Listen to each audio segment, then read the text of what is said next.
Welcome to Legends of Grayskull, the podcast that dives deep into the mythology of Masters of the Universe, with your hosts Matthew Dooch and Shawn Scavana. News, reviews, remasterings and more are just ahead on Legends of Grayskull.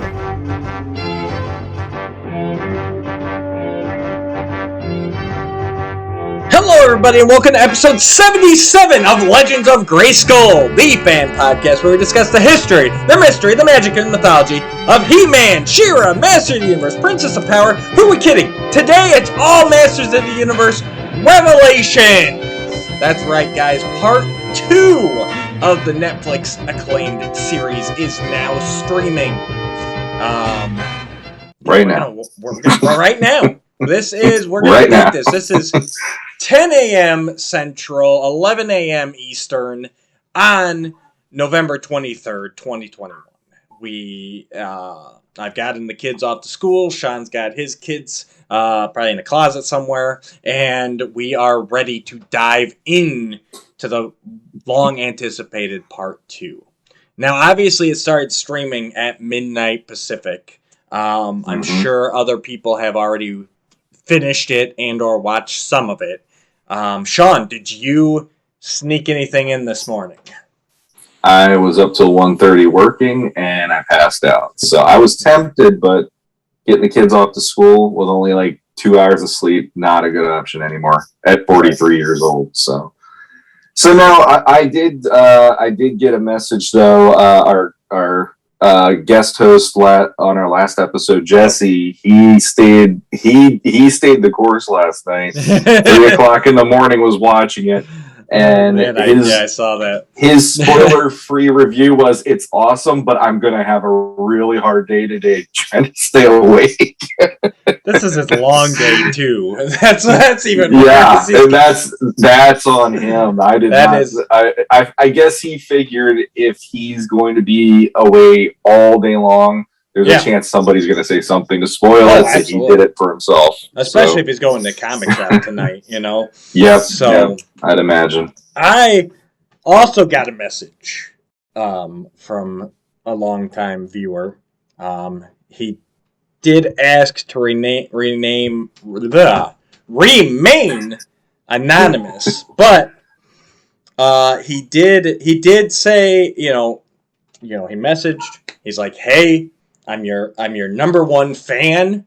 I never miss an episode. Your show is the greatest Masters of the Universe podcast out there ever." So that was real nice. We'll go ahead and call him. We'll call him Stephen B. No, that's too obvious. S. Bushati.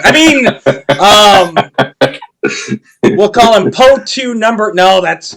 We'll just call him Steve. All right? Yeah, just Steve. Completely made up name. I've never met a Steve in my life. Yeah, never. I don't know. But he does say his spoiler-free review was 2 episodes in, no complaints.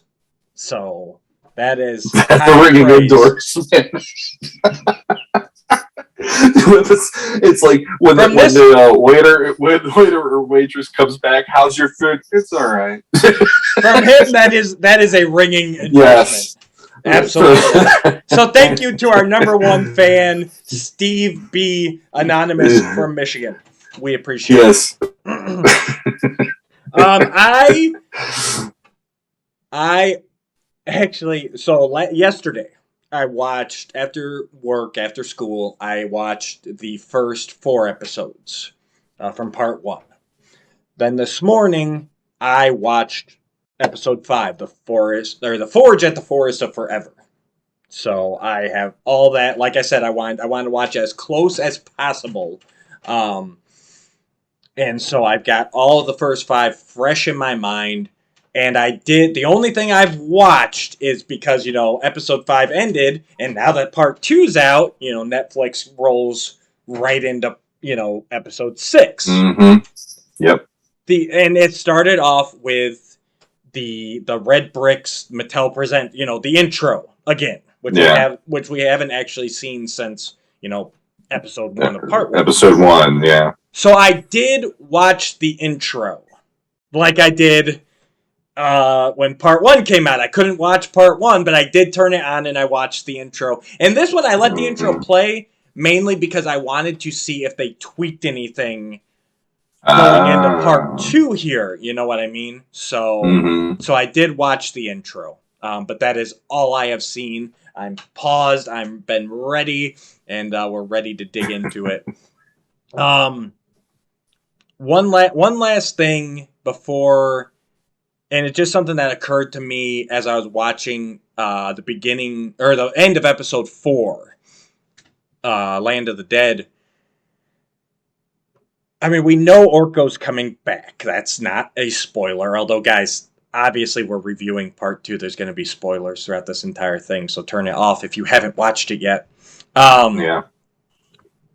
But at the end of episode 4, you know, it ends with Orko's apparent death. You know, they're blasted back through the portal, and Orko's scarf comes flying through the portal after them, you know, the tattered, burnt-up scarf. We know Orko's coming back. We heard his voice in the trailer. Do you think they're going to show his face?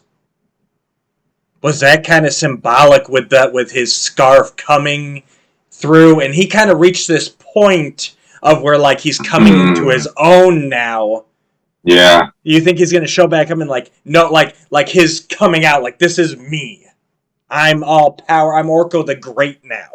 Like, I really think that's where they're going with Orko's storyline. I think he's going to come back like the all-powerful Orko the Great that we've always wanted, and that's kind of why they set up that alternate origin for him.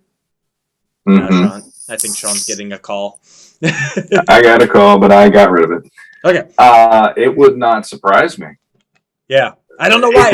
It just hit me with that whole thing about, like, why'd they pick the scarf as the, you know, as the coming through part. And then I could see that as a big...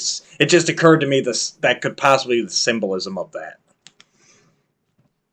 Yeah. I didn't think of that until now, but then, I don't know. Here's the thing. I haven't been on social media a lot this morning, but the little quick, like 1 to 2 minutes that I popped on, I can honestly say I haven't seen anybody have a reaction that isn't them going, "This is awesome," and like the haters are going to be eating their words, kind of a thing. So that's one of those reveals. If they went there, I think I might have already seen something from somebody. I haven't yet. So, but I agree with you. Like when I saw that in the trailer, it made me go, "Well, I wonder why did they just do that? You know, why did you just see the scarf?" The possibility is there. The other possibility is that's something that defines him. That at least it's like, oh, he's still out there, you know. But maybe there's like a different, like Gandalf. Everybody's assuming the people that haven't thought him dead. They're assuming he's going to come back in a new outfit, maybe, or something. So maybe it'll show he sheds that one, but then he's still scarfed with something else, or maybe he's got a helmet now or something. Like I'm thinking, I'm automatically going to the unnamed one when I think of that, just how that whole look was. But this is Orko. He's a lot more friendly. Or they could even channel some 2000X, some Mike Young Productions, and fulfill the Oracle prophecy where he's got more of the hood and everything. You know, that could be pretty cool. I mean, obviously it occurred to me, and I think there's a good chance they use this as kind of the chance to show or, you know, reveal Orko's face. I really hope they don't, though. Like, that's one of those things I really think Filmation, because Filmation back in Dawn of Dragoon, you know, when he shows his face to Driel, were originally going to show his face, and they, after, you know, the episode was in production, they changed course. They said, no, this is one of the things that we need to keep a mystery. And I really think that they, as much as the part of you, you know, wants, like as a kid wants to be like, what's Orko look like? They're, you know, I'm glad they never did. And I think they made the right call there. So I'm hoping they don't, but I could see them doing it. It's a possibility, but I agree completely. He's one of those characters where it makes more sense to let your mind imagine it, because whatever your mind comes up with is your headcanon for him. Leave it at that. Right. The other thing too is I honestly would be worried that there would be people going, well, that should have been Filmation showing us this instead of having it on here, because this is one of those people are having a hard enough time embracing this lore. Filmation started that ball rolling. I do have that feeling too, where I'm like, Filmation could have done that. They didn't. Let's honor the fact that it's always been a mystery, and let's leave it at that, But yeah, I mean, the potential is there. Now that you brought it up, now I'm going to be watching to see how that part plays out in particular. So, yeah. And then also leading up the last 5 days, I started off. Shawn, you jumped in. We did the Master Universe Revelation countdown, where we threw characters out there to like who we hope to see that had not been seen yet. So my 5 were Cyclone, Granomir, Lukey, Too Bad, and Lubick. And I think there's a good chance for a number of them. And a couple of them at least are pretty much off the table. Remind me again, who were your 5? Oh, man. I remember. All right, the last one was Mechaneck. I had Battleground Teal as one option. I had... who else did I put? I know I did all 5. Yeah, I can look back in the group too. I thought you might remember offhand. It just occurred to me. I want to track them to see if see who gets the most. If we're right. Yeah. Jitsu, didn't you have Jitsu? Jitsu was one because I was hoping I'd see maybe Fisto and him squaring off in a background fight at least. Vicor was one just because he was in the first one. I kind of hope they'll bring those guys. Wondar, sorry. Vicor was going to be on my list, but since I did Wondar, I'm like, well, maybe if that'll be a package deal, maybe the 3 of them will be back then. And then I can't remember the other one. I think the one I just did like silly, and I don't remember which one it was now. Yeah, let's see if I can find it. Because I know on the episode we recorded, I said Chakotay, which I knew was never going to happen, but I just threw it in there. Manny Faces. Manny Face. How the heck did I forget my top 3 guys? Yeah, Manny. If he doesn't at least show up, and Mechaneck, I'm going to be sitting here calling foul because it's nice that Ram Man is in the preview. It's nice Stratos Buzz Up, but I mean, come on! Some of these guys are the meat and potatoes of the heroes. Like, come on. I think we both. So we both, I think, have a couple that are kind of. I think Manny Faces and Mechaneck for you are pretty much shoo-ins. I think Too Bad and Cyclone are my, like, if anybody out of my 5 is going to do it, it's them. And then I think our other... Jitsu is weird, because he's... To me, he's core, but he also doesn't get a lot of love. Like, he's left out a lot. So I think you have the greater chance of getting 3. But Jitsu's going to be your oddball. But I think the other 3 for me are all oddballs. Although Lubick, like I said on the post, they put Pig Boy in there. So, I mean, if you just have a bald Eternian in robes, someone takes a shot at him and he says, "No one takes pot shots." Like that. Exactly. I'm counting that. Even if they don't name him, I'm counting that. Which would be awesome. They get enough villagers showing up in this one. For whatever battle they're going to have, it looks like that's like the climactic part of the entire 5 parts here. It's like if they don't at least have a bald villager, and maybe he's like running around with like a rifle of some sort, like even if it's an Eternian one, because that was the main thing. Like I kind of want to see the shotgun back, but also at the same time, if they don't give him that, at least give them something like the guards might have, as like because they had them in the first one where they had like the rifles. It's like have them have one, like he picks one up and just starts going for it or something. Why not? I'm so excited. Anything else you want to throw out there? Any premonitions? Any guesses? Anything you'd really love to see from this? I'm going to throw out there what I don't think I'm going to see, because at this point, I don't think it will happen the way I was expecting it to when we finished the first part. I don't think we're going to see King Grayskull again.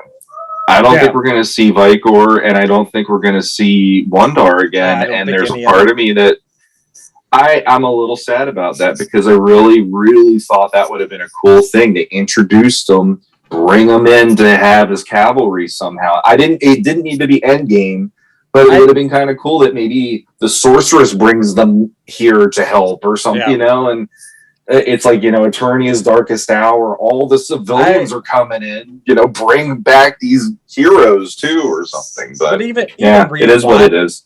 Even rewatching, you know, King Grayskull was the guy. He's like, you know, we're dead, boy. It wouldn't be natural. Like, he was already affronted enough by Adam, even thinking about going back. I think at best, if we do see them, it will be a like after the victory, like the god smiling down, like, hey, look, probably. You know what I mean? Like something like that. Like, you know, good job, Adam. Or they call him He-Man instead of Flea-Man. Like, yeah, bro, you earned it, you know? Yeah. And that's probably about it. And honestly, I'd be cool with that, too. And I'm good with not seeing them again, either. Like, it was fun, but if it's like them, or I get a snout spout battling, you know, Drago Man, like, give me that. You know what I mean? Like, I'd be fine with that too, honestly. Yeah, I don't know. The more I think about it, the more I'm like, that was definitely more of a fan fiction thing that I would have loved to see. But the way this is going in the trailer is so action packed that I'm sitting here going, I just want that for 5 episodes. I really, we've been owed this. After the first 5 episodes, we need to see a knockdown drag out through this whole 5-parter. So, absolutely, that's my only thing is I'm pretty sure I'm going to have to just let that go. Yep. How about you? Anything? No. Other than the Orko part? I think I've hit about everything I can think of. But the only other thing is I really want. I mean, obviously, again, I'll reiterate. I know I'm being grumpy, whatever, but I really hope that there is a lot more than the trailer, because that trailer, again, I feel like tells a full story in that trailer, and that's, again, the only worry I have going into this is, like, we've seen the arc, now we're just filling in, like, the blanks, the padding, you know what I mean? So I really hope there's some events in there that's like, oh shit, you know, and take me by surprise. I'm very much, if that's what we get and we're filling in the blanks, though. Yeah. That's a hell of a way to end it, at least. Oh, I mean, that absolutely. That trailer, and we notice they listened to me. They must be listening to. I said, I don't need another trailer. They didn't give us another trailer. That was the one we got. Boom. Anything. There's a bunch of reviews coming up. You know, I went onto Google and the homepage has like this review and that. You know, the suggested for you. Like they're all the embargoes lifted. But other than that, Netflix themselves, they're just like, here you go, guys. We gave you a trailer. You know, it's coming this day. Here it is. We gave you a trailer. We put the masking tape over Kevin Smith's mouth. Have fun, guys. I think it's very much just, hey, here it is. You guys decide for yourselves, and I'm looking forward to it. About the only other thing I'm really hoping is that obviously Teela is going to ascend to be a sorceress, if not the sorceress. Like we know from the trailer she's got to tap into her potential to help save the day. You know, He-Man needs his sorceress, and obviously Teela Na is not going to be available. Number one, I do hope they don't kill Teela Na, especially in light of. I did finally finish the Revelation prequel comic, and I like how they made it a bit more clear that Duncan is retiring, and Teela was supposed to take over for him, you know, at the beginning of episode 1. So it'd be kind of nice towards the end of this to have Teela Na alive, Duncan retired, and whether or not Duncan's Teela's father, which I think they're probably going to get into on this, and I've always preferred him being the adopted father. You can't deny that Duncan and Teela Na have always had like a connection, you know, that spark. So won't they? It'd be kind of nice at the end of this with Teela tapping into her power, learning her destiny, I'm sure that Duncan and Tilana can, hopefully retire, have a happy ending. Because Tilana's life has all been about what she's given up for Grayskull. It'd be kind of nice for her to be able to have a life outside those walls, to have a happy ending. And so I'm hoping she's alive. I'm hoping they get their moment. And I'm hoping that it's not a origin for Tila as a sorceress where it's like, episodes 1 through 4, she's doing whatever she needs to do, and then finally at the last second in episode 5, she's like, I'm the sorceress, and I help save the day. I really want to see He-Man. I want to see Adam get back to, He-Man, not Savage, and I want to see him have some time with Tila as his sorceress, and those two really getting their chance to battle together and be, you know what I mean? Not we assembled the team at the last second. I do like those origin stories a lot. And that's a trend nowadays, right? The first movie is always like, oh, we finally get the hero at the climactic battle, or we finally get him as like full powered or full whatever, Yeah. So I'm hoping we get some time with them. Yeah.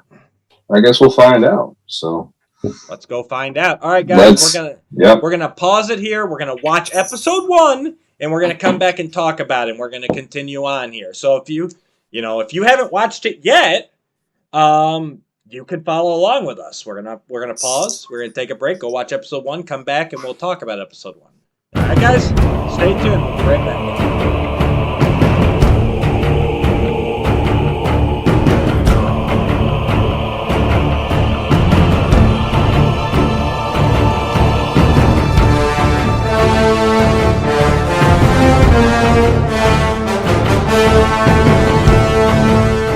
Oh, come on!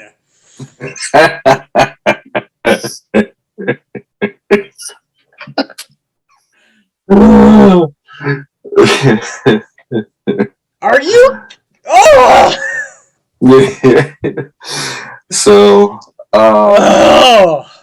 So that happened. Oh my God. All of that happened. That was one episode. We only watched. That was one. I think I just watched one episode. I'm not sure, though. That might have been like 5. I think that's a series. Holy shit. I apologize, guys. My language is probably going to be through the roof today. So if you normally watch this with your kids around, judging from episode 1, you're not going to want to. Your kids are going to learn some language today. Oh, my God. Well, right off the bat, right? Sorceress. Mm-hmm. Yeah. Oh. That was a gut punch. I actually was like, they went there. I was completely, I was definitely off balance by that. But what got me more is Man-at-Arms there. Yeah. Honestly, like everything that the voice actor did with that was amazing. I mean, like I loved how weak he sounded when he's like, why did you do that? And I thought for a second he was going to say that to Skeletor. And he's still talking to Sorceress. And either way, it was effective because I loved that you're seeing a side of him that we always see him as being man of action, the guy that's always got the answers. And this is one of those moments he can't fix it. Right. And that moment made it feel so human and so weak for him. And I'm interested to see how they play that out in the next 4 episodes to let him have a moment then. Yeah. Because, and guys, we're not gonna doing it this way. We're not gonna break it down for you. I mean, you guys really need to watch the episodes. If you're gonna listen to this, we're gonna go over what our likes and dislikes, and where we think the story's going. But we're not gonna do a beginning to end breakdown. There's no reason to go watch it. 25 minutes. But yeah, so Skelegod kills the sorceress. Duncan's holding her, and it's like, and after that, like, Beastman just leads him to the dungeon. There is Yeah. no fight left in Man-at-Arms. He's done, and he knows there's nothing he can do. Sorceress is dead. So she got our heroes away, teleported from Grayskull before that. And he's like, that's it. I've done all I can. I've lost her.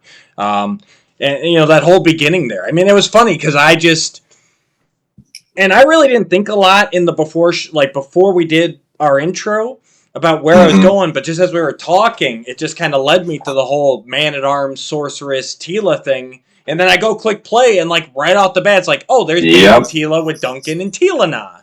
And they're just dropping that for you. Right. And I'm like, and basically they did seemingly confirm that Duncan is her real father in this, which, I mean, it is what it is. That's pretty much what every iteration since the vintage kind of goes for. It's like, why not just make Duncan her father if he's going to be there? Whatever. I can deal with it. I think that's the biggest problem with the whole thing. It's we've got. On one hand, I love seeing stories progress. That's what I want. But then it always takes me by the biggest shock when something like this happens where the sorceress dies. It's like, in my mind, I know she has to for the story to progress, but there's still that little kid in me that's like, but I want everybody to have a happy ending. I want everything to reset. There is a part of you that wants that reset at the end of an episode. You know what I mean? And so that's why it's such a gut punch when something happens where it's like, no, you can't reset this. No. They are not going to get their happy ending. Well, we'll see, because there's a few things.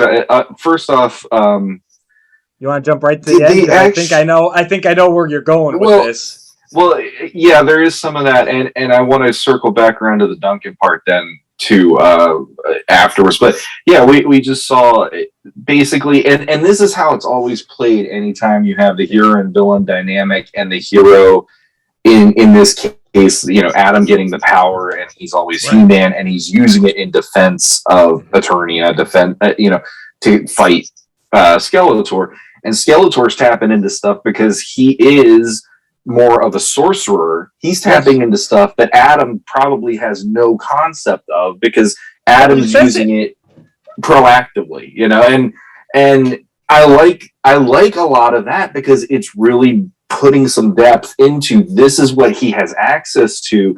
But it's sort of like playing a video game. Yeah. Once you get to a certain part in the video game, even though you're getting all of these extra skills, you're still going for the basic stuff usually, because that's what's getting you from point A to point B. That's how I usually play. Right. And so I'm looking at this going, Adam's like me if I play anything on the Xbox. It's like, you have all these crazy powers. I just need to punch something. Yeah. Well, he said Skeletor's got that great line when he's confronting Adam in the throne room. He goes, you had access to all this power, and all you did was turn into He-Man and police me? Yeah, I like that. It's true. That's exactly what it is. I mean, so Skeletor, as he gets the power, he starts all those ram-headed zombie creatures. Those are all Eternian peasants that Skeletor turned into these creatures, to zombies, basically, to serve his will. And he's doing that. We'll get into that in a minute. But yeah, he tells Adam, he says, you could have done this. You could have killed me the minute we met. You could have ripped my soul from my body using this power you have access to. And all you did was play the policeman. You were like, oh, I've got to stop Skeletor. And it's like, and right there, it's like, there's the difference, Skeletor. There's the difference. On Skeletor here for a minute, they really leaned into the demon from another dimension backstory, and I fucking love it. When he's talking about he has witnessed, planets come and go, eons of darkness, whole civilizations have gone as he's searched for this power. It's like, they have firmly said, hey, boys and girls, this is not Keldor. This is a demon that has traveled the universe. in search of this ultimate power, and now he's got it. And there is nothing holding him back now. And he relishes in it. Oh my God, his speeches. Mark Hamill! I take back 99% of the stuff I said about his earlier performances. He was, to me, you might disagree, but to me, he was Skeletor throughout this. The, "you did good, Lenny," was gone. You know what I mean? He did say Lenny, though. He did say it once. But it did not give me that Harley Quinn Joker vibe when he used it this time. And I just watched the first 5. Like, I was still, those same lines that bothered me in them still bothered me in that walkthrough. But whatever, this episode really kicked it up. I mean, I was with him as Skeletor the whole time. I wasn't taken out. The dialogue, fantastic throughout. The animation, I even felt like really kicked it up. You know, I don't know what it is, but just the whole kind of package for me, I really felt was like, okay, this is like, you know, maybe there's just a point where the animators are like, okay, we get this now. You know what I mean? Like, there's always that point in a series where it's like, okay, these guys, they just kind of get in the zone. And this episode for me was that, especially with Skeletor. His quips, his banter, his gloating. I mean, right at the beginning there, he's monologuing. I mean, this is everything he's worked for. He's got it, and he's going to take his time. He's going to savor this. He's going to put Man-at-Arms in the dungeon so he has somebody to torture later. You know, he is going to relish tearing these guys apart piece by piece. Yeah. I'm not quite as won over as you are by him right now. I like aspect, like you said, that whole the depth of that speech he gave about, you know, the eons and everything else, and like even when they did the investor video, I kept wondering where that line was going to come in. He's like, "It tastes like copper," and she's like, "What tastes like copper, Mama?" And I was like, "Where's that line going to hit?" Because it seems such an odd little line, and out of nowhere, there it is. And you know, it's like he can taste stars and, you know, time and all that. I'm like, well, shit. Do you think that copper was such an oddly specific line? That is one where I'm like, okay, like, am I missing a reference there? You know, like, I don't know. It felt like it smells like pine from episode 1. From episode, when he burns Moss Man. But I'm taking a blank as to what copper could be referring to. You know, it's one of those lines where it felt like it was supposed to be like a wink and a nod, but it didn't land for me if it was. Yeah, I don't know. I almost feel like there's too much speechifying with him, though, right now. Like, there is an element of, yes, it is him relishing and gloating in what he has, but there gets to be a certain point where, the shots that they did when he's up in the upper area of Grayskull, right by where the drawbridge is, and the sorceress is still in her energy shield, and he's walking around her, and I feel like the animators made it a point to make her look so annoyed by him talking the entire time. There's this look on her face where it's just like, shut up, you know? And I honestly was feeling a little bit of that there, because there is, like, I'm gonna be that guy, and I'm just gonna say, you know, the CGI Skeletor for me, he is still working a little better than how this is. And it's like this one for me, it's still like I can feel Mark Hamill creeping in with the Joker too much for my taste with this. But I am impressed by the quality of the dialogue he's been given, because this is the Skeletor that I feel like you have Frank Langella at the top of how he would give that bravura or however you say it, performance, and you have this one right underneath it with the quality of stuff he's given. I'm sure if Frank Langella could watch this, he'd be like, why didn't you give me those lines? Those are great, you know. And I would have loved to hear them from him, actually, because his voice actually always made my blood run cold when I was a kid, because that Skeletor was like, this Skeletor ain't taking names. He's just going to kill you, and that's the end of it. And the one thing I wanted to get back to, though, is... real quick, sorry, you mentioned Frank Langella. Yeah. Actually, I wonder if he will watch it. I wonder, because, I mean, the whole reason he did the movie was because his kids were big fans. Mm-hmm. Yeah. So, I mean, think about it. If his kids were fans, there's a chance they still are, or they'd at least want to check it out. Hey, Dad, do you see what's on Netflix? Yeah, the Skeletor is like, I just say there's a possibility that he could see it. That would be fun. I love Frank Langella too. Yeah, he's still one of my favorite Skeletors. Oh, absolutely. Like anybody who hates that movie, it's like, you can't hate that movie. Frank Langella was Skeletor. Just as simple. Don't get me wrong. Like, I agree. CGI Skeletor is hitting on all points. That's still above this. Langella is still above this. Even Alan Oppenheimer. For the vintageness. I'm just saying, from part 1 to part 2, I really feel like there's a big upgrade in the dialogue, in the lines, and the voice acting. Like, absolutely. I felt it was much, much better. That's all. Yeah. So for a show where it was typically, good versus evil, and they didn't go as deep into some of the stuff as what he's getting to say here. Yeah, and that's the other thing too. As a viewer, you're watching it and you're just going like, right. You're seeing the depths of what this power really is through him talking about it. And that does bring a chill down your spine going, I don't want him to have it. Like, this is not natural. This is exactly what I said when we went over episode 5 on the podcast. It's like, it's unnatural to hear by the power of Grayskull coming out of Skeletor's mouth of all people. So exactly, it's like this damnation version of it, which I'm enjoying it because like Skeletor has been played for jokes for about a decade or more online.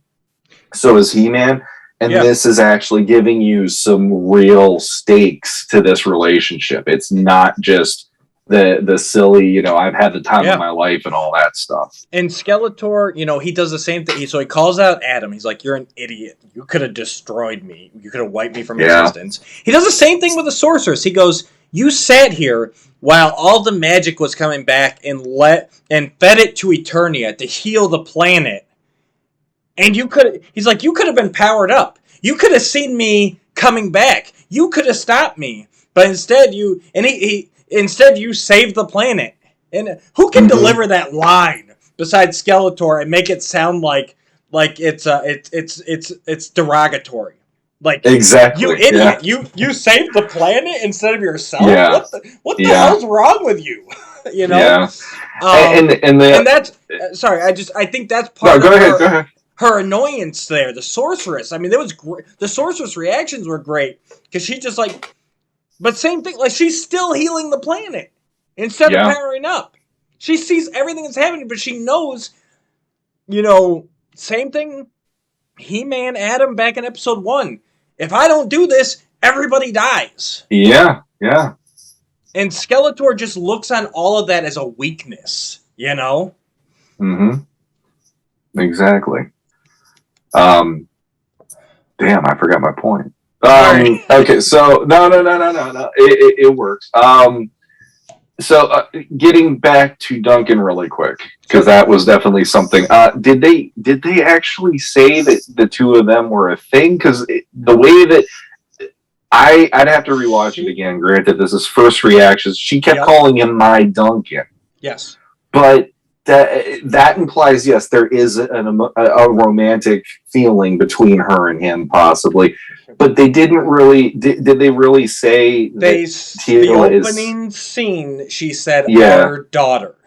Okay, all right. I missed that. So okay, because I was like, maybe they could still twist that where he's looking out for her daughter, and that's maybe his buddy's kid or something like they did in the filmation. I would have liked that a little more ambiguous, but no, they. again, they didn't like come out and say it, but she handed the baby to him and said, I can't remember the exact line, but she did say our daughter, OUR. Mm-hmm. So, All right. God, and And that shoots everything out the window. young Duncan is a stud. Young Holy Duncan smokes. probably could have had about a harem of sorceresses, and she probably would have been like, "I get why you want to be here." So they changed. He's definitely a looker. Yeah. They changed that up a little bit too. There, obviously they made Tielena quite a bit younger. A contemporary with Duncan, and it seemed that she didn't take on the mantle of sorceress until after she'd had Tila. That's the way with her going down into the pool of power, which we saw the origins of on Filmation, it seemed like she was, unless she gave up the power for a time to try and live a normal life, that's about the only other scenario I could come up with. It's either that or after she had Tila, then she took up the mantle. See, and this is why I am the way I am, and I'm going to say it again. I really wish this would have just told those stories leading into this story, because maybe we're playing the guessing games right now, and it does put it on it's like unstable foundations, because there is the guessing game, and there's that. Well, Filmation told us this. This is, and it's like it would have been nice to have this established as its own.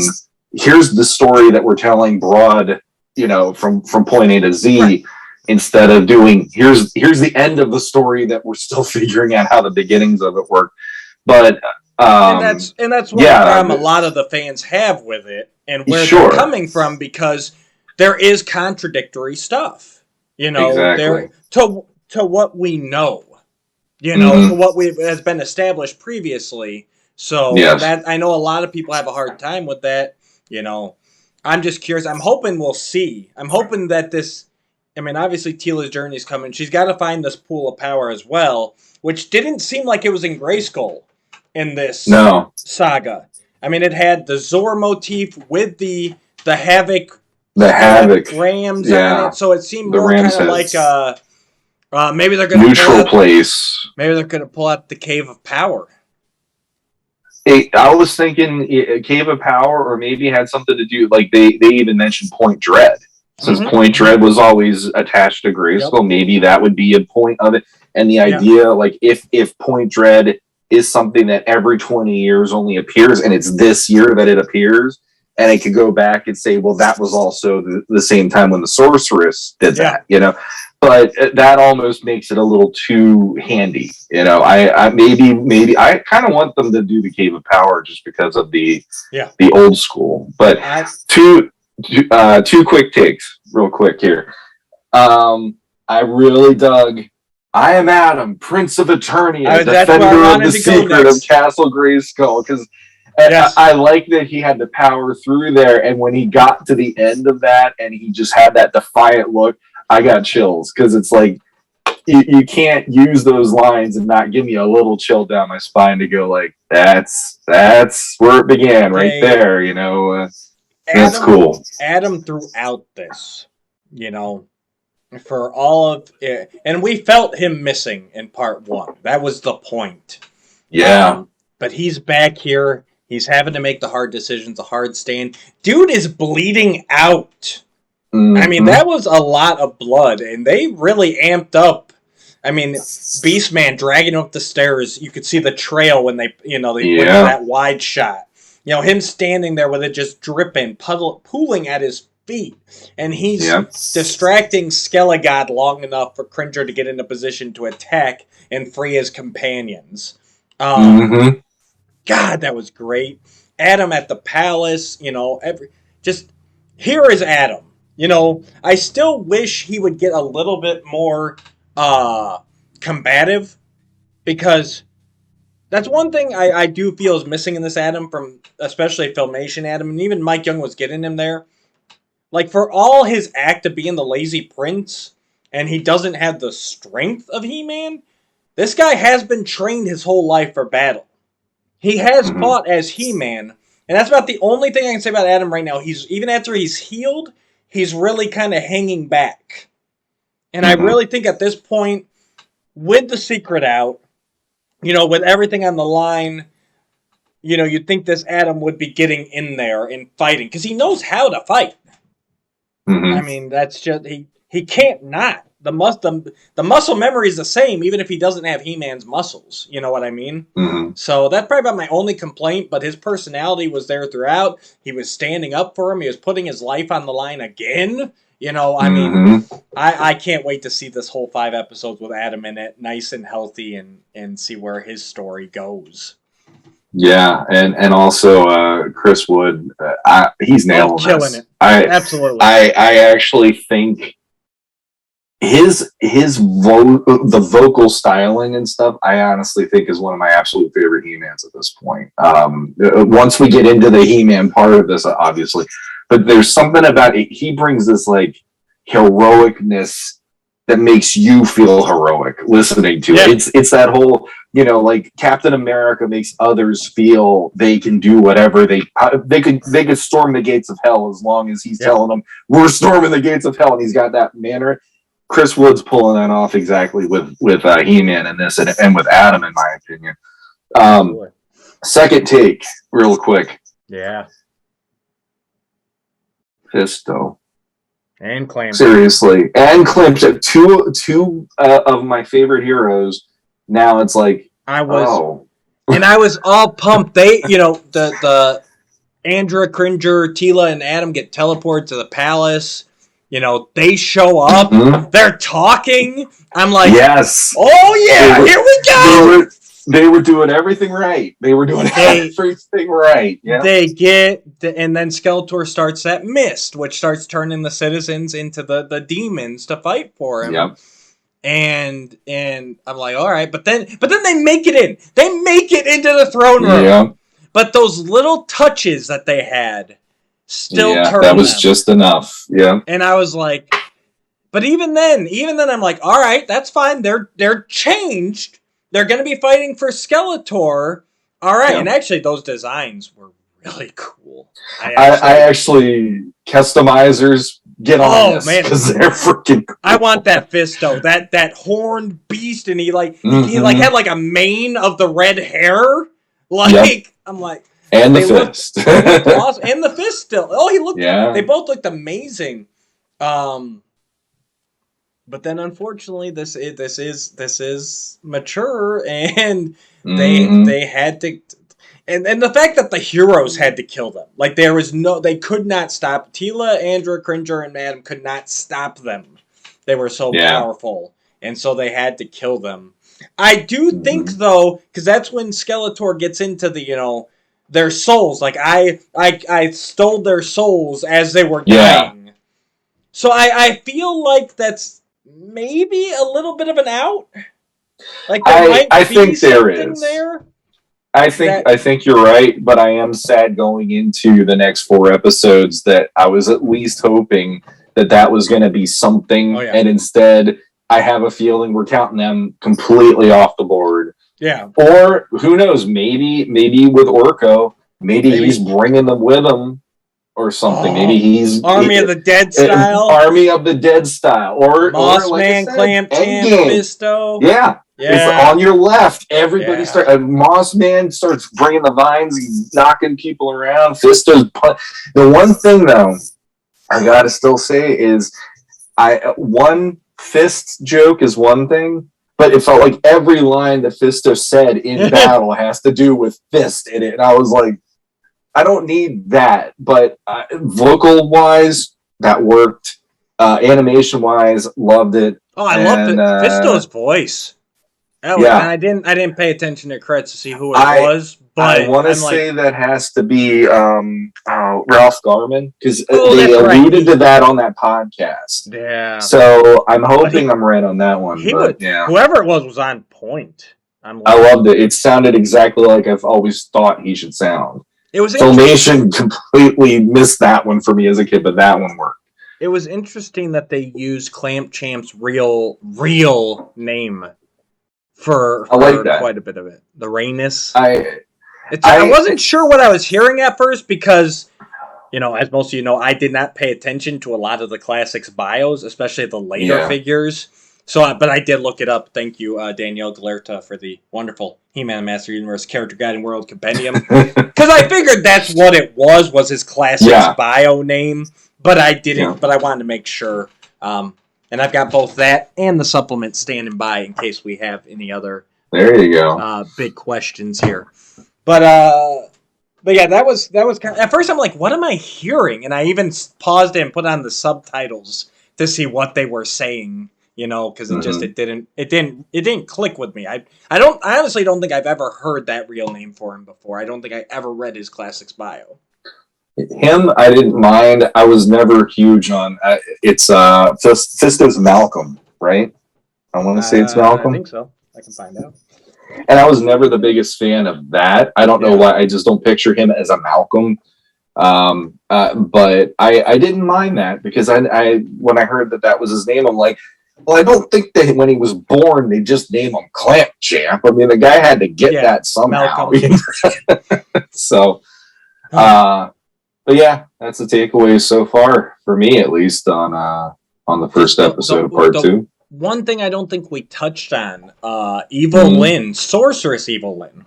First off, that outfit smoking. That was what I was going to bring up earlier. Okay, thanks for going back, because I just remembered. Thank you. There were a couple points where I was about to, too, and we got sidetracked, because I think it really feels to me like they're going I mean, she is the sorceress now. Skeletor made her his sorceress, and he even tells her, he's like, yeah, you're tied to the castle now. Like, just like Teela Na was. And she kind of doesn't seem quite on board with it. Like, I think he thought she was going to. I don't even think he realizes it. But some of the looks, some of the pauses, they're definitely doing some stuff with Evil in there. I'm not saying she's necessarily going to be a good guy by the end of this, but she is obviously not okay with the future Skeletor has planned for her. And I think it's an interesting juxtaposition there of, Teela Na, and I think this is why they showed it, that scene, I think that's why they started off with it. Teela Na giving up her family, giving up her daughter, her love, her life to be the sorceress. And then Evil Lynn, who's just like, oh, I'm the sorceress now? Like, did you ask first? Did I, consent, Skeletor? Consent. Exactly. So I think that's going to be a pivotal key to a heroic victory. Sure. And the thing for me was I'm just sitting there going, he can do that? Like, I get that he has the power, but I almost feel like that the whole thing with the sorceress is something that even He-Man or Skeletor using the power they can't manipulate that. That's something that's like a whole other hierarchy that needs to be chosen versus, I have the power and all that stuff. And that's why I think it's going to fail too. Yeah. Adam that was him deciding. Yeah. Adam could never do that. Adam could never use the power the way... regardless of what Skeletor says, I don't think Adam physically could. It is Skeletor's dark magic. It is his sorcerer background, and he is perverting this. He is making it do things that it shouldn't be able to do. So, yeah, I completely agree. And I don't think she's... Evil Lynn, I don't think she's going to be as powerful as, our sorceress was. I just, without the pool of power, choosing, the Zord, you know what I mean? Like, there's a part missing, absolutely. I completely agree. Well, it's the whole thing of, in the CGI show, Teela didn't want to always rely on He-Man giving the power to her. Yep. And this is exactly the problem with why that doesn't work for me. It's, if Skeletor doesn't have the power, she's not tethered to Grayskull then. She should just be, I'm not sorceress anymore, versus Teela Na, and everyone before them, they were ordained to do this through their actions and through their destiny and their lineage or whatever, versus, well, she's a sorceress, I blame her, I call dibs, or whatever. And so On that level, yeah, I that part when I saw him, like, I'm definitely bringing that up. I'm glad we went back to it. Absolutely. But I think that's it for me. I'm ready to hit right. I'm ready to hit play. Let's do this. Let's go ahead and watch part 2. All right, guys, go watch part 2. Come back with us. We'll be right back after this.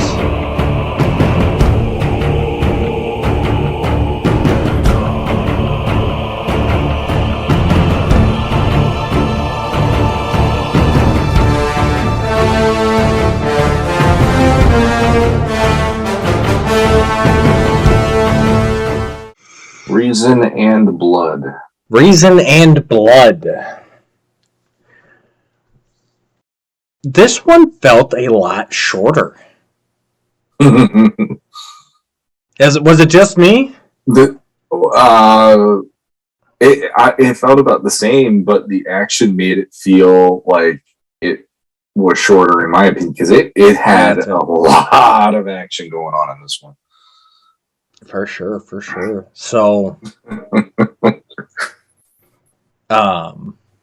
again, guys, we're not going to jump into full, we're not going to break down the whole episode, but right from the get-go there, so, and I don't even think we mentioned it because it was covered so well in the trailer. I don't think we brought it up during part 1, but obviously part 1 ended with Adam calling down on the power of Grayskull without the sword and becoming the Savage He-Man. Yeah, we didn't even mention that in our breakdown of episode or our review of episode 1 because it was no surprise, right? Once it got to that point, we're like, okay, here we are, which I'm still mad at you, Netflix, because you robbed me of that moment. I'm just thinking about how I would have reacted not having seen that scene beforehand. You know what I mean? But anyways, that would have been all we would have talked about on the last part. Oh, absolutely. So yeah, let's talk about the action because that's right where it starts off. Literally, it starts with Savage He-Man just boom, boom, boom, boom, boom, boom, boom, boom, boom, boom, like that, pummeling Skeletor to the ground. And for me, action scenes are always the hardest because it's like but that Skelly God Savage He-Man battle was amazing. For Skeletor using and again, Skeletor's still using Grayskull to enhance his power, right?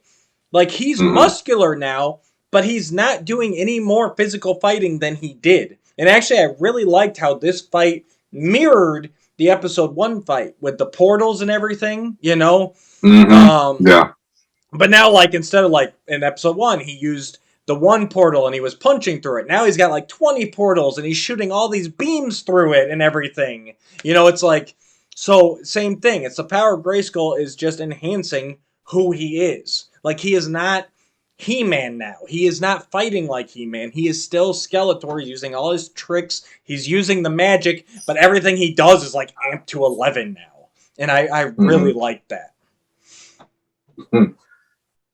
This episode is proof of what my mom was worried about when she didn't want me to buy my first He-Man.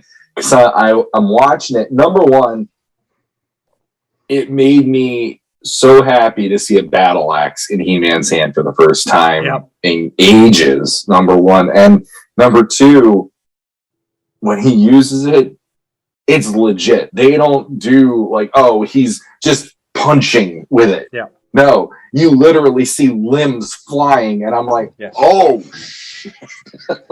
did not expect that, but I'm actually really happy they went there. And that little bit made when he goes and confronts Skeletor feel even deadlier. And I actually was worried for Skeletor for a little bit. Skeletor was worried. God. He's like, what am I fighting here? Like, yeah.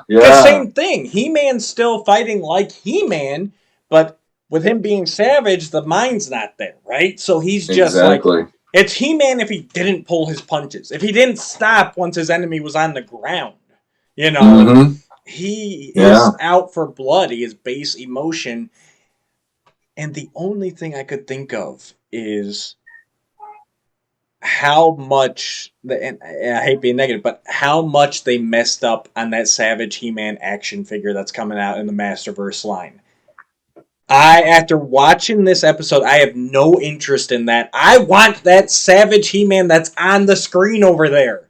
That Hulk-sized...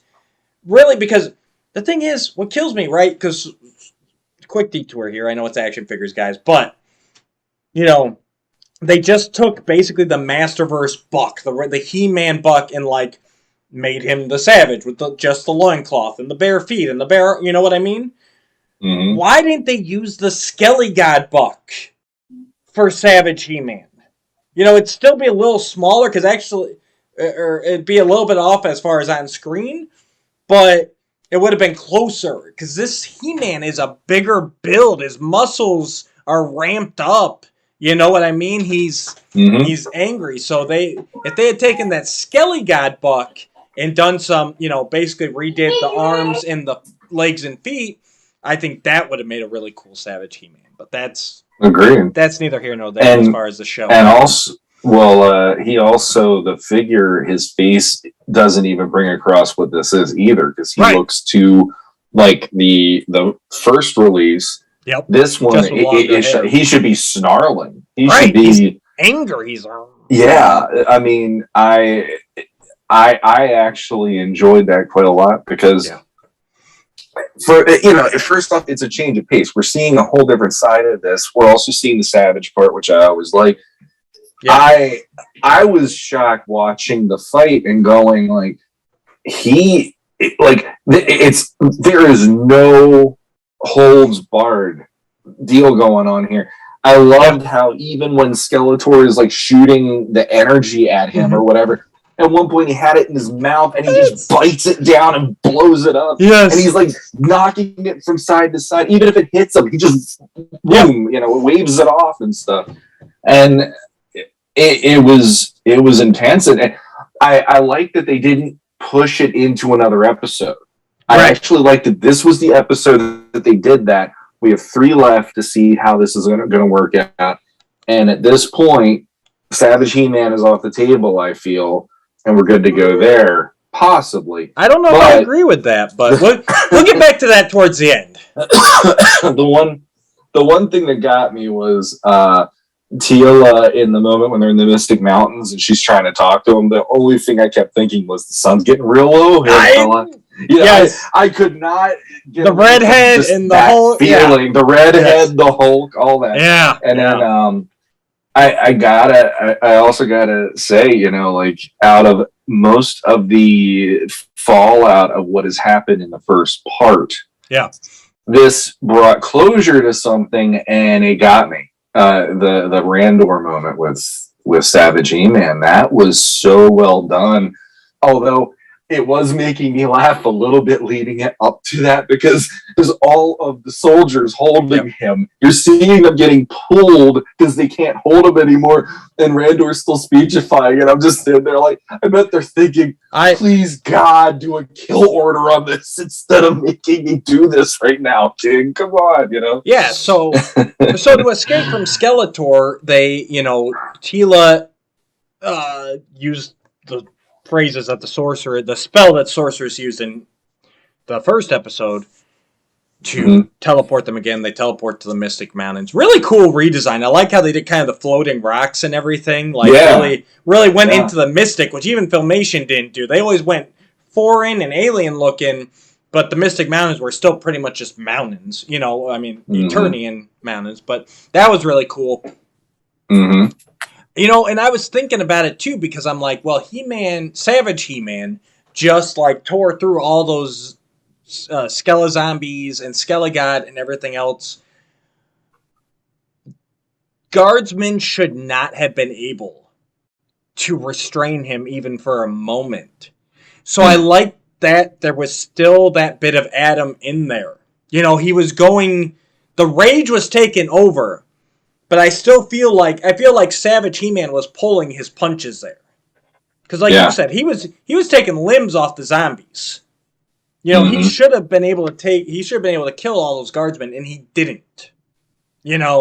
So I think that was a bit of Adam holding himself back, And that scene, I'm not gonna lie, I was tearing up as Randor, because Randor understands what's going on, and I feel that's the first time he's really seen Adam or He-Man, for that matter. You know, he's basically what Queen Marlena has always seen. Like, she looks at He-Man, and she's like, you know, eventually she's like, I know him, that's Adam. Like, she just puts it together herself. But Randor has always been so tied up in, you know, who he thinks Adam should be, how he thinks Adam should act. You know, there's no part of Randor's brain that could ever put the two together because of all his problems with who he feels Adam is becoming, which I think we can all relate to, you know, at least in part with our fathers. You know, there's always that moment.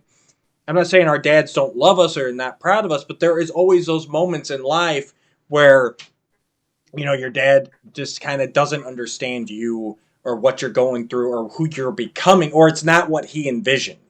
And, you know, that's huge. And so Randor's always been so tied up in that, but now knowing he looks at Savage He-Man in the eye, he says the eyes. Like, I'm seeing clearly now. You are my son. And he admits he messed up. He's like, I was a horrible father to you. I don't think he says horrible. I'm paraphrasing. But that's the gist. He's like, I messed up with you as a father. And I was tearing up. Like, I've always imagined seeing this moment where Adam and Randor finally get their reckoning. And and that was just always in my mind, like, just the secret comes out. Let alone Adam being dead for unknown number of years at this point. Yeah. And Randor had given up hope that he would ever have this moment. And so at that time, he understands that Savage He-Man, for whatever reason, is, you know, like, I don't think there was a belief on Randor's part, even necessarily, that he could stop Savage He-Man. He's just like, this is my only opportunity.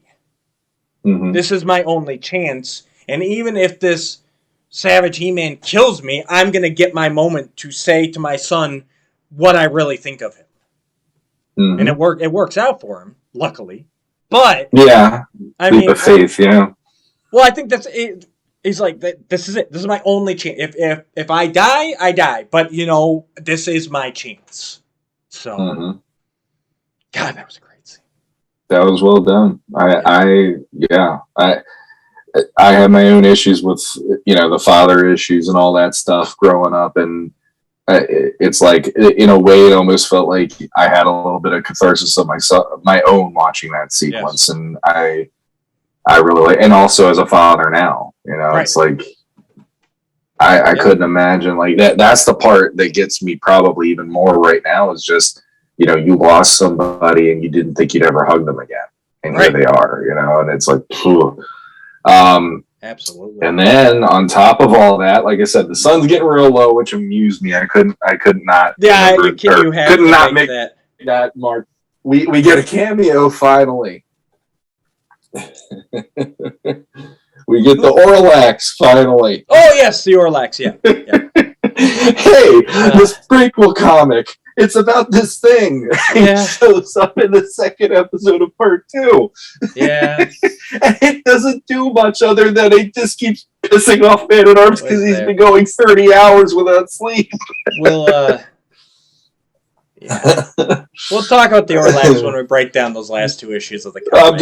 I know. I'm just in my mind. I'm like, there's a whole bunch I want to say, but we're gonna completely derail this as to what it was. How about the fact that Man at Arms has a tattoo?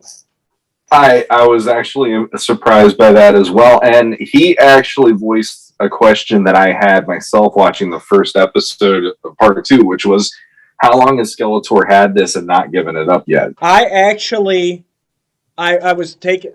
been taking a couple notes just so I don't forget stuff, and at the beginning of part 2, during the fight, I wrote down, because I knew this needed to be a talking point, even before Man at Arms said it, Skeletor doesn't put down the sword, doesn't even sheath it. Mm-mm. He never in any of the scenes since he's got taken it from Adam at, episode 5 of part 1, has it left his hand. Yep, exactly. Not even to put it on his back in a sheath. Nope. Like he knows. He knows if I ever set this down for a second, someone's taking it. Adam's getting it back. This is the way my life works. All right? Yeah, I've gone through 130 episodes of Filmation. Exactly. If I have something and I set it down, He-Man gets it. That's just how it is. He is so terrified. Yeah. Of losing this power. And Duncan's line, that's why he's the hero. Because he gave the power away. He only called on it when someone else needed it. Yeah. Oh my God, it was great. That whole interaction. That was a great moment right there. It felt like what I think you can go back to episode 1 of Legends of Grayskull, and I'm doing my rant about Adam, He-Man, who He-Man really is. Forever I've done it, and Skeletor and Man-at-Arms had that conversation on screen for me. Yep. So I loved it. I loved every minute of it. But same thing. Skeletor's still like, oh, you're an idiot. Like, he gave it away? What a moron. Yep. And it sets that up, right? Because Skeletor's obsessed with figuring out how Adam got the power without the sword. Like, that shouldn't happen. Exactly, and I like that there's still some doubt about that. Like, I was ready to accept it if that's where the sword was going. But I like that I don't think it's as cut and dry as that. Because they're not letting that thread go that quickly. I think we're at least going to get a good reason for it, which I love. Give me a reason for something unexpected to happen, I'm good. You just make something out of thin air and never back it up. That's where I can kind of find some faults with it a lot of times. But we're obviously not done with how Adam called down that power. The other thing, you said it in the first part, they went there again during the fight between Savage He-Man and Skeletor, where he even says this demon from another dimension, and all that as well. So it's right there. This is our Skeletor in here, which I'm fine with. That's always been my preferred version, even more than 2000X, to be completely honest. And then we also see some cracks with Evil Lyn starting to break even more, and Beastman actually feeding that fire. Exactly. And I like, because even when Skeletor grabbed her by the neck, Beastman actually parted ranks, and he had that, he might go up against him for a second. Yep. Yeah. And I like that they didn't let that part just drop since he's been back. I like that Beastman is still very loyal to her, and I like that when they have that moment at the end, and he's even, maybe it's time you should lead, and she's like, we're gonna pretend you didn't say that out loud, and I'm like, oh man, I like that there's that undercurrent within the ranks. God damn, it's Filmation all the way. It's we're serving Skeletor until we get our opportunity. Well, now Skeletor's all powerful. Well, what if he finds out? Well, what if he doesn't find out? You know what I mean? Like, and Skeletor, it's the same old obsession. He's spending all his time in that chamber trying to figure out how Adam did this. It's like he is just so obsessed, it's like that's always Skeletor's downfall. And I love again, he's got the power of Grayskull, but he's still Skeletor. He's still, he's so focused here that he doesn't see what Evil Lyn's doing over here potentially. And let me ask you this, because I didn't even think about this until Skeletor said it. Did Evil Lyn help Adam out? It's a good question. I like that. And I like that her initial no, but who's to say that's not a lie?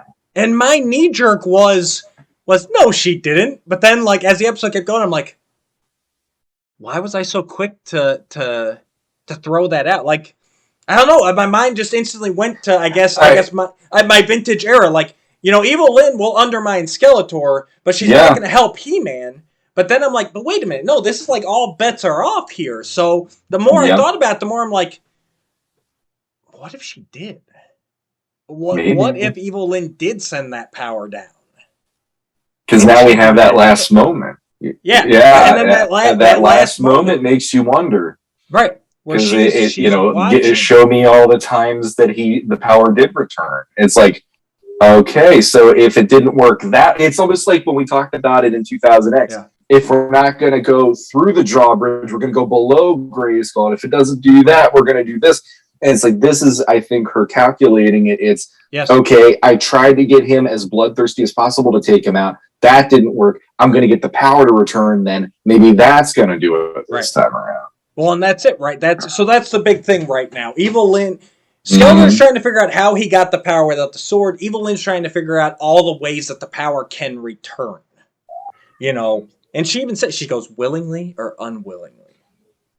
So, and now that she's got access to Grayskull, she can, through the mirrors and the, living history, all that, she's got all that access. Like, she can see everything. She sees Randor and Adam, and when he powers back down. So she'll be able to see, I know it's not vintage era, whatever, but, my mind went to 2000X with the Ramstone. Like, if there was something like that happened in this history, again, we're still kind of playing that, what history are we using? And I can't think of any instances in Filmation off the top of my head where he got knocked back. You know what I mean? It never happened, and that's why in 2000X it made me happy. Right. Because even in Secret of the Sword, which even that I'm not sure is... I don't think any of the She-Ra stuff is canon for this. It doesn't seem like it is. Or else it seems like someone at least would be making a mention like, hey, should we find Adora? Or should we... You know what I mean? But anyways, they... even when he got depleted by the Magna Beam, he was still a He-Man. He was just weak. So... But, so maybe Evil Lyn starts down that road. Like, how can I literally knock the power out of him? So, I don't know. I'm excited. I got lots of questions, and they're all good ones, So. And 3 episodes left to answer. 3 episodes to go. You want to jump into episode 3, or you got something else? I'm good to go. I actually got to check my time there real quick. Hold on. I can do the next one. Let's do it. All right, let's do 3. Here we go, guys. We'll be right back. All right. Hey, guys. Hope you enjoyed our discussion on episodes 1 and 2 of Masters of the Universe Revelation Part 2, streaming right now on Netflix. We're going to end the episode here for today. We'll be releasing episode 78 soon, and that will have our discussion on episodes 3 and 4. So please check that out. Like, share, subscribe, ring that bell so you're notified when episode 78 drops. And until next time. Oh, come on.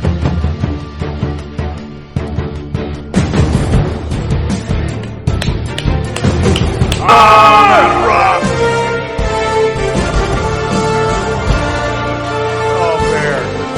Oh, bear.